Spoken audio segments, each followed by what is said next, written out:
Today's filming situation is a little bit awkward. I've just checked into a new Airbnb which I'll be based at for the next 3 months, and I've not figured out exactly where I want to set up my camera to film my weekly videos, but we'll make do for today. Earlier that clip you've seen is my view every single morning. It's really nice, and I'll share with you how much rent costs for December's budgeting, but today we'll go through November's income on a fixed paycheck of $8,500, how I've lived off that and spent in November, whether have I stuck to the budget that we've planned for in this video over here or not, I guess we'll see. And since December is also a bit more festive with friends visiting, gifting, and more food, we'll plan for that as well. This is the last month for 2025, and I'm already excited for January because it feels like a fresh reset for our finances all over again. Without further ado, let's dive straight into today's video. Let's go.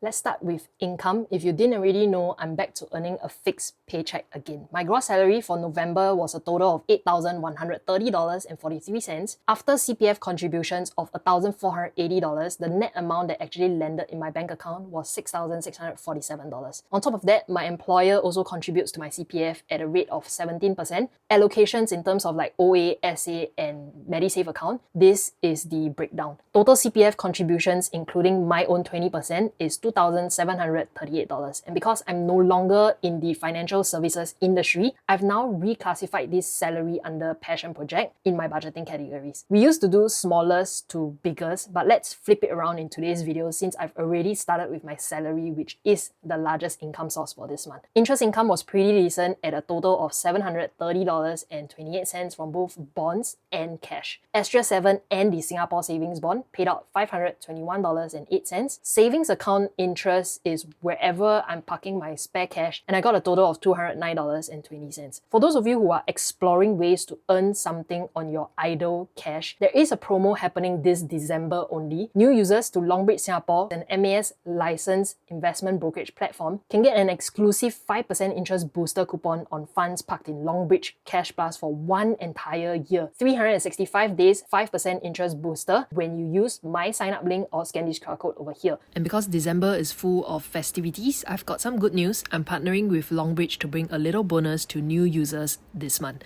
Sign up between 1st to 15 December 2025. When you deposit $2,000 by the deadline, 3 lucky winners will receive an Awfully Chocolates Joyous gift set worth $108 and a $50 NTUC vouchers.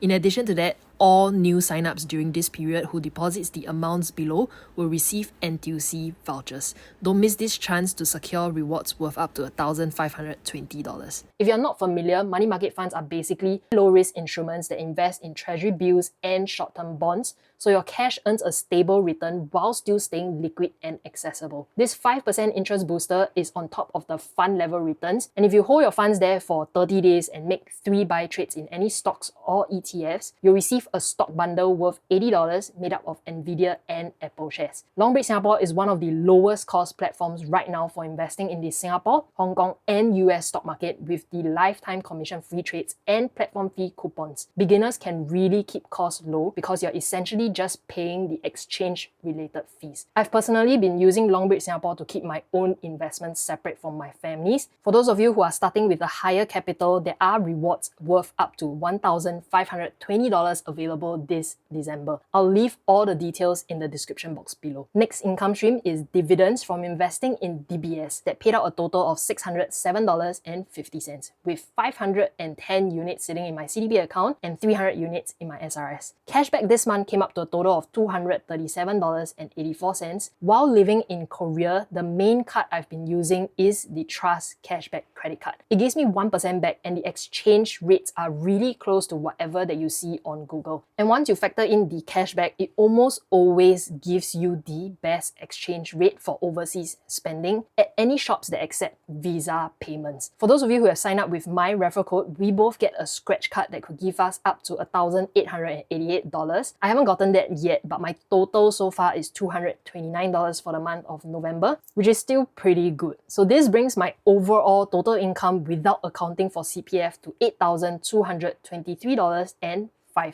Now that we've gone through the income, let's move into the part where everyone is always curious about, my November expenses and how they compare to what I actually budgeted for the month. Let's go.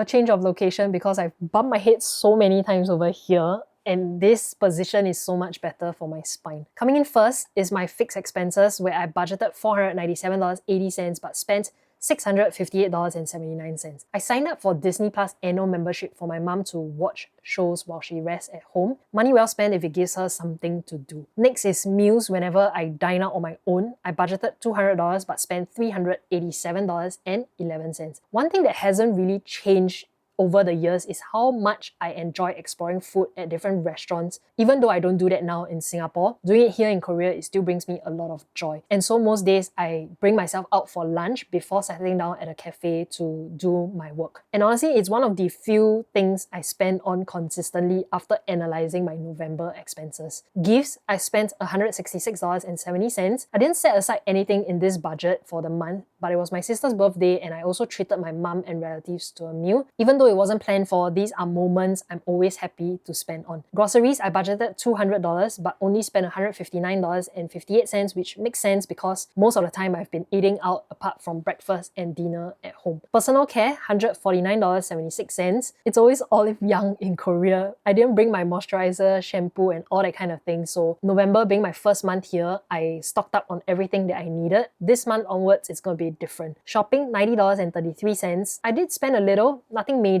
just a few small stuff that I picked out while I was out. I don't usually shop a lot, which is why I don't budget for it, and it's rarely high for me. Others was $71.04, $18 for the Dependent Protection Scheme annual fee, and $25 for converting my Yobi points to KrisFlyer program. I booked a business class flight from Singapore to New Zealand next year with my brother. And also the rest was for waterproof shoe protectant, which is an essential during Korea's winter whenever it snows or rains. That would definitely protect my shoe. Taxi, I budgeted for $50 but spent $37.67 for 3 Uber rides this month. Meals with friends was $21.52 even though I budgeted $50. I met up with a viewer turned friend here in Korea, which is something I rarely do because of how introverted I am. I don't do well in a group or meeting new people actually. As I was reflecting on this category, I realized how surreal it is that just by simply documenting my life online, it has brought people into my life who eventually became real friends. And it really still amazes me and I'm so grateful.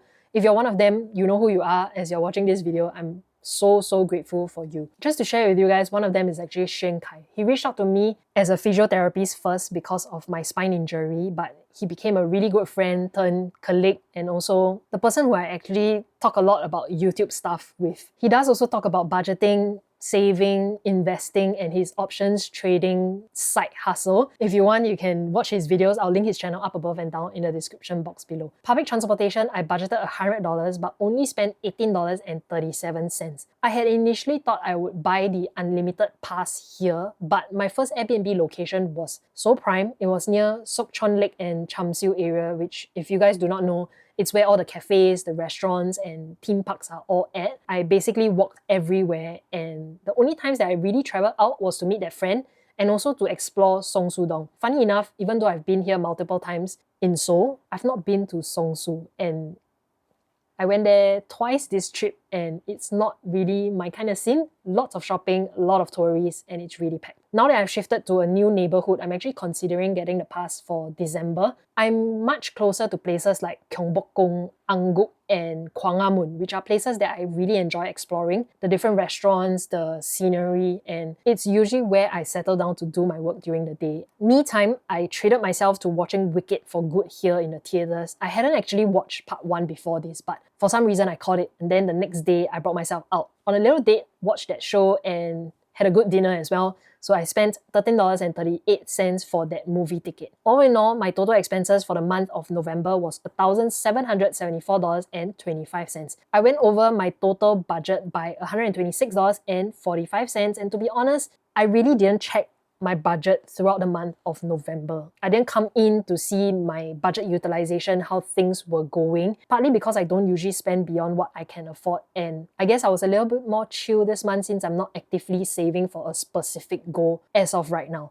I actually saw the final numbers only when I was scripting for this video, but for you guys, this is exactly why we track our budgets. Back when I was more intentional, I'd check in once a week, usually over the weekends, just to make sure that I was still on track. And that weekly check-in really makes a whole lot of difference, especially if you have a savings goal or something that you're working towards. So if you're in a season where you do have a financial target, try to keep that weekly habit of coming in to see where you are at with your expenses, and it helps you to stay grounded and prevent small overspending, which eventually will snowball. So overall, I saved $6,448.80, a savings rate of 78.4%. My target for the year is actually 70%, which I'm really happy where it landed for the month of November, but I'm also not intentionally trying to push for a really high number for the entire year. I do have a big financial goal coming for next year, which means that I do have to sit down and plan my finances all over again. I'll share with you guys in the upcoming videos, but some months will naturally fall below 70% and some months will go above it, and that's okay. If you had a rough few months where you didn't hit your target, don't beat yourself up over it. There's always a new month to start over again, and what matters is that moving forward, you do something to change that. With that, let's look ahead to December and budget for the last month of the entire year. Most categories are going to stay the same for the month of December, but I'm going to give myself a little bit more space where it matters. Food is really one thing that I look forward to here, so I'm increasing that budget to $400 for meals out and $200 for groceries. I also have a couple of friends that are visiting this month, so I set aside $100. Altogether, my budget for December will be $1,900. It feels comfortable, realistic, and it still lets me enjoy December without feeling too restrictive. And for those of you who are curious, my rent in Korea for the month of December, I'm paying a total of $4,405.67 for 72 nights here. December has 31 days, so prorating that, it will work out to $1,897 for the month. I don't include this in my monthly budget since I treat accommodation as a separate category, but just so you have a clearer picture of my actual living costs here. So that's my November money recap. First full month living in Korea, first month back on a fixed salary, and I'm still way above my target of 70% savings rate for this year. I hope this encourages you to sit down with your own numbers on your computer, look at your income, expenses, and savings rate for November, and then set a budget for December, the final month of the year. And if you're in a phase of holding more cash and want it to work a little bit harder, just a reminder for new users to Longbridge Singapore, you can enjoy that 5% interest booster on funds in Longbridge Cash Plus for one entire year. This is on top of the money market fund level returns. All the details, I'll leave it down in the description box below. If you do want to sign up, you can scan the QR code over here or use the code down in the description box below. As always, I hope you enjoyed today's video, and if you have any comments for me, leave it down in the comment section below. If you want to connect a little bit deeper, you can also join my Telegram community over here. As usual, have a great week ahead, and I'll catch you guys in my next video. Bye-bye!